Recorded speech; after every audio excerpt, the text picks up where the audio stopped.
Bonjour alle Goer, merci, dass der Astrid Lulling TV Doc-Kanal guckt. Ihr könnt die Sendung auch dauernd auf meiner Homepage www.astridlulling.lu gesinn erlauschtren.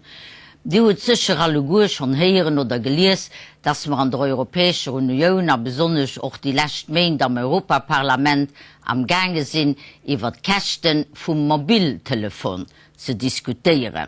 Die Europäische Kommission auf Initiative von der zuständigen Lützeburger Kommissarin ist der Meinung, dass die Operatoren von den Mobiltelefonen Kinder 3 zu Lützeburg, zwar Post, Tango oder Voxmobil, viel zu hohe Tarife verrechnen, wenn er mit seinem Handy aus dem Ausland telefoniert oder auch am Ausland oder angerufen wird aus dem Ausland. Für das Roaming, wie das heißt, gingen wir alle an Europa unterschiedlich, aber alle gut zu viel bezahlen.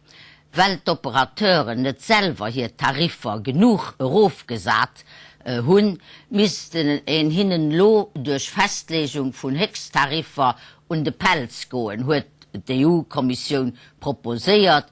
So enger Proposition müssen aber das Europäische Parlament und der Ministerrat gemeinsam zustimmen, was an diesem Jargon Co-Decision Entscheidung heißt. Am Ministerrat sind sie sich schon praktisch eins, Höchstpreise für den Großhandel, das heißt für die Operateurinnen an sich, aber auch Höchstpreise für den einzelnen Klient festzusetzen. Bei so einer Preisregulierung von oben rauf, an einem System von Marktwirtschaft wie wir haben, an der Europäischen Union, kriegen natürlich viele Leute Bauchweh, erwarnen von einem Präzedenzfall von Preisdiktat von Brüssel, den deutlich nimmer an einer kommunistischen Zwangswirtschaft darf gehen. Auch die Operateure, besonders die Kleinen zu Lützeburg, die schwätzen von einer regelrechten Katastrophe, wenn hinten von oben rauf Preise diktiert gehen, mit denen sie nicht mehr an einem kleinen Markt bestehen könnten, weil ihnen entweder das Geld für Investitionen fehlen oder sie dann die niedrigen Nationaltarife, die sie bislang angeboten haben, erhöhen müssten. Da wären zwar die Leute froh, die viel am Ausland telefonieren, mit den normalen Stieflichen, den Dohemas, die müssen dann Pan klagen, heißt es. Der Industrieausschuss vom Europäischen Parlament, den an diesem Dossier federführend, als wie das auf Deutsch steht, die hat letzte Woche sein Bericht angeholt, der Rapporter, mein österreichischer Kollege Paul Rübisch, den als Haut bei mir am Studio. Schönen guten Tag, lieber Paul. Vielen Dank, dass du bereit warst, mit mir über deinen Bericht in diesem umstrittenen Dossier zu diskutieren, der ja im Industrieausschuss abgestimmt wurde und im Mai in Brüssel im Plenum diskutiert werden soll. Was habt ihr denn nun eigentlich beschlossen? Wie beurteilst du das Ergebnis und seine Chancen im Plenum des Europäischen Parlaments und auch im Ministerrat?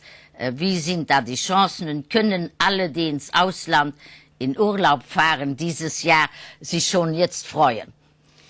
Ja, wir waren im Industrieausschuss eigentlich sehr erfolgreich. Wir haben quer durch alle Parteien in Wahrheit eine Einigung erzielt, dass wir die Spitzen, die heute bezahlt werden müssen, wenn man das Mobilfunkgerät benutzt, wenn man das Handy, so wie wir sagen, benutzt, dass man die Spitzen etwas herunterschneidet, sodass wenn junge Leute oder Geschäftsleute, wenn sie in andere Länder Europas fahren, auch alte Leute, dass sie nicht zum Schluss mehr bezahlen für die Handyrechnung, wie was das Hotel kostet. Und ich glaube, das muss man auch sehen, dass heute in den Mitgliedstaaten natürlich der Wettbewerb sehr gut funktioniert. Ich komme aus Österreich, da bezahlt man derzeit im günstigsten Tarif 5 Cent pro Minute. Und wenn ich mit demselben Handy nach Belgien fahre und einen Kollegen in Deutschland anrufe, dann kostet das 3,80 € pro Minute. Und das ist natürlich für viele Leute nicht erklärbar. Und die kriegen dann am Ende des Monats Rechnungen und wissen oft gar nicht, dass das so viel mehr ist. Wenn man statt 5 Cent 10 oder 15 bezahlt, ist das schon das Dreifache. Aber 3,80 €, da ist etwas nicht in Ordnung, das ist übertrieben. Und deshalb wollen wir, und das hat der Ausschuss beschlossen, eine gewisse Grenze für die Großhandelspreise einführen, eine Preisobergrenze. Darunter soll sich natürlich noch Wettbewerb entwickeln. Das ist vor allem für die kleineren Anbieter, für die neuen Anbieter wichtig, dass sie hier mit gleichen Chancen wie die großen ehemaligen Monopolisten heute arbeiten können.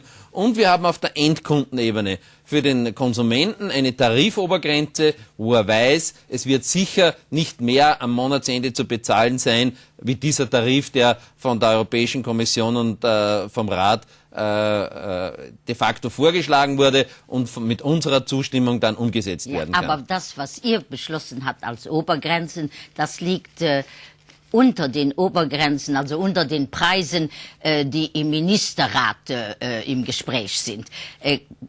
Glaubst du denn, dass die Betreiber, sagen mir die kleinen Betreiber in Luxemburg, das wäre für sie eine Katastrophe, sie könnten davon nicht leben? Ja, dass die Betreiber natürlich Sorgen haben und dass da natürlich Bereiche sind, wo man sehr viel Geld bis jetzt verdient hat, besonders die großen Betreiber. Das ist mir schon verständlich. Aber ich glaube, wir müssen auch fair sein zum Konsumenten. Wir brauchen ganz einfach, auch wie es in jedem Geschäft üblich ist, eine vergleichbare Preisbasis. Und es kann nicht sein, dass man in einem Land 5 Cent für eine Minute bezahlt, mit derselben Technologie, mit derselben Ausstattung, mit derselben Software und wenn man sich in ein anderes europäisches Land begibt, 3,80 €. Wir haben das ähnlich bei den Überweisungsgebühren, wo auch Europa jetzt festgelegt hat, dass Überweisungen ins Ausland nicht überproportional teuer sein dürfen, sondern dass das vergleichbar sein muss mit den Inlandstarifen. Ja, aber da hast du in Luxemburg dazu geführt, dass wir jetzt alle mehr bezahlen, weil die Inlandstarife bei uns, die Überweisungen für Inland waren gratis. Und da waren alle auf den Barrikaden, auch die Gewerkschaften. Besteht denn jetzt nicht die Gefahr, dass es uns auch jetzt so geht, dass also für uns alle Telefonieren im Ausland billiger wird, aber dass sich irgendwie die Betreiber dann das Geld holen durch Erhöhung der nationalen Tarife. Das können Sie ja. Ja, das können Sie, aber das geht nur dann, wenn der Wettbewerb nicht funktioniert.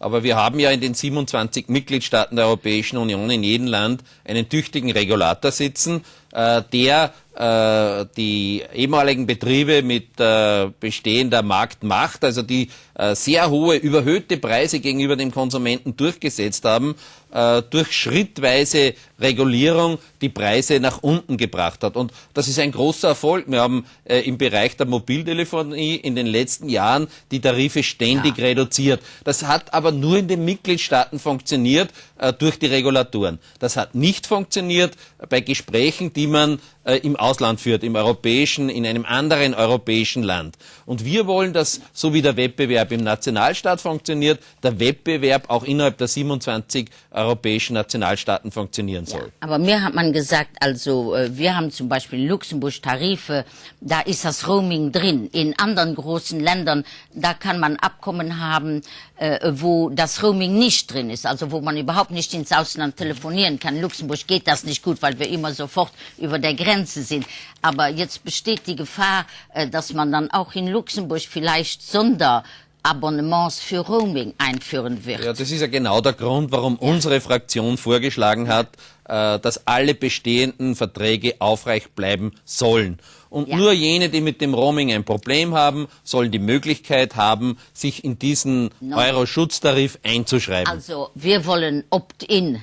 Opt-in, wie die Fachformel heißt. Wir wollen es dem Konsumenten überlassen, ob er diesen neuen Schutztarif, diese Preisobergrenzen in Anspruch nehmen will. Wenn er jetzt schon ein besseres und günstigeres Modell hat, wie das in verschiedenen Staaten Europas der Fall ist, dann soll er dabei bleiben und man soll ihn nicht zu einem Euro-Schutztarif zwingen. Ja, dagegen sprechen wir uns aus. Ja, aber damit bist du im Ausschuss nicht durchgekommen. Dafür habe ich leider keine Mehrheit bekommen. Glaubst du, dass wir dann da noch nachbessern könnten in dem Sinne?